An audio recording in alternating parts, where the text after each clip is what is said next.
Bom, gente, vamos lá. Voltando aqui ao nosso bate-papo sobre a cláusula de reserva de plenário, ainda tratando do controle difuso, né?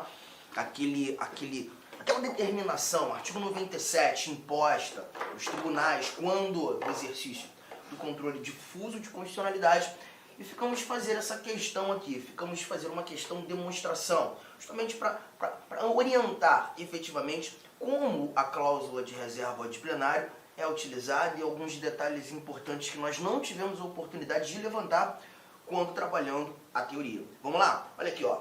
A questão diz o seguinte: determinado Tribunal de Justiça vem tendo dificuldades para harmonizar os procedimentos de suas câmaras, que são órgãos fracionários, conforme conversamos, em relação à análise em caráter incidental da inconstitucionalidade de certas normas como pressuposto para o enfrentamento do mérito propriamente dito.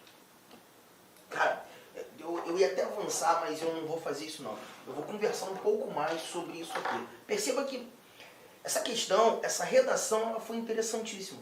Ela disse pra gente que o TJ, o tribunal, está tendo dificuldades, né, juntamente em decorrência da atuação de seus órgãos fracionários, daquelas várias turmas, em relação à análise, olha agora, em caráter incidental, ou seja, em sede de controle difuso, da inconstitucionalidade de certas normas, como pressuposto para o enfrentamento do mérito propriamente dito. É lembrar, gente, que quando a gente está tratando de controle difuso, a ação não nasceu para o controle.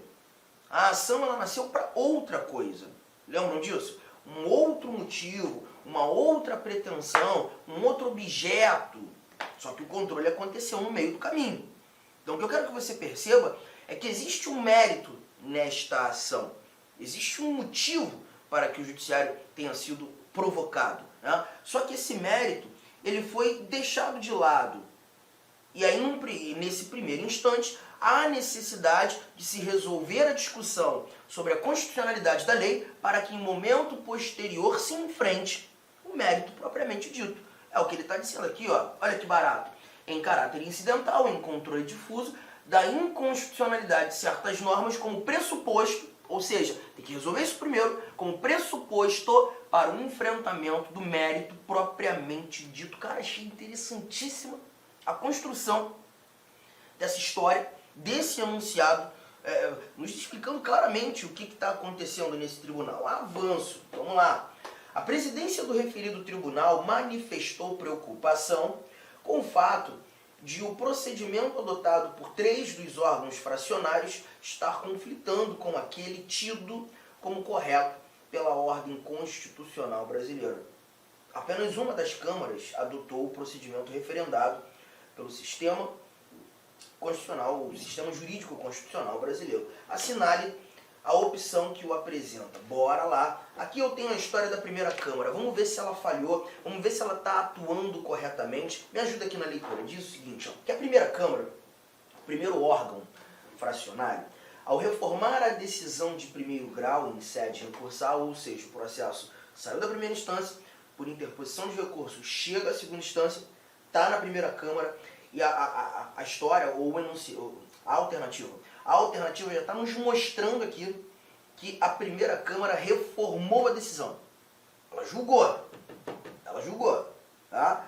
Ela reformou a decisão de primeira instância em sede recursal, reconheceu incidentalmente a inconstitucionalidade da norma que dava suporte ao direito pleiteado, ou seja, a primeira Câmara fez o controle de constitucionalidade e ela fez acontecer.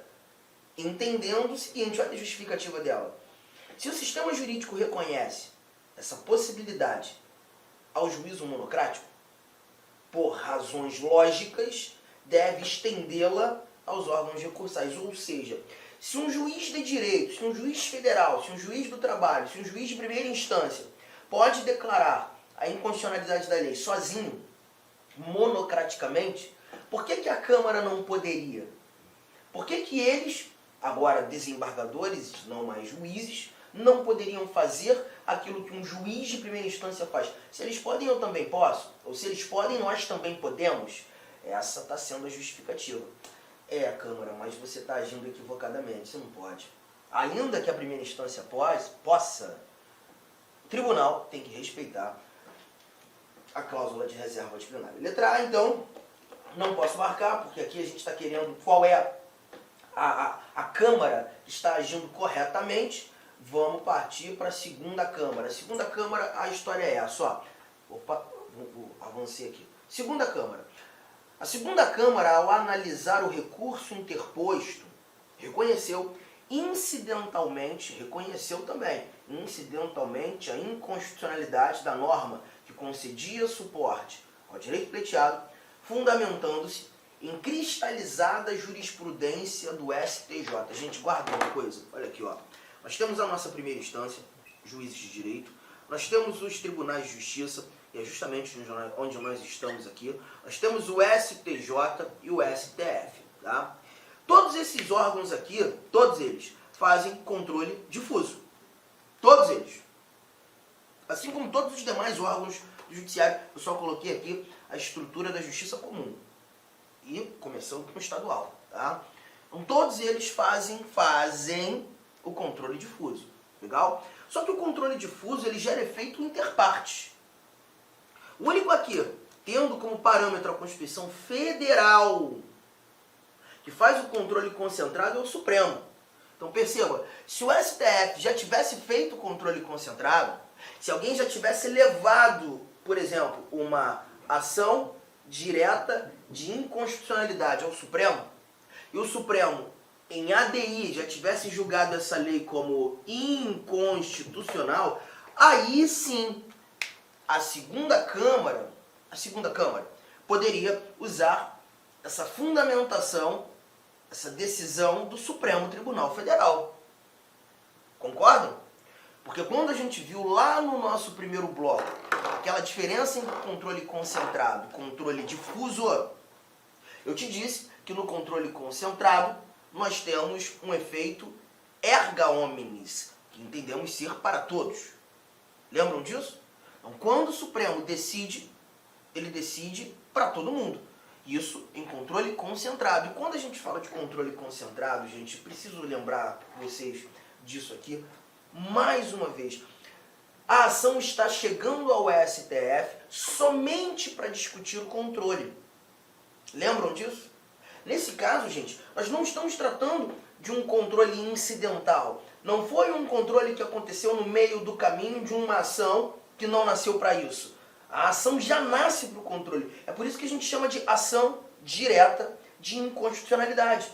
E nesse momento, a pretensão é única de fazer o controle. Juntos, gente. Tranquilo. Cuidado com esse detalhe é muito importante.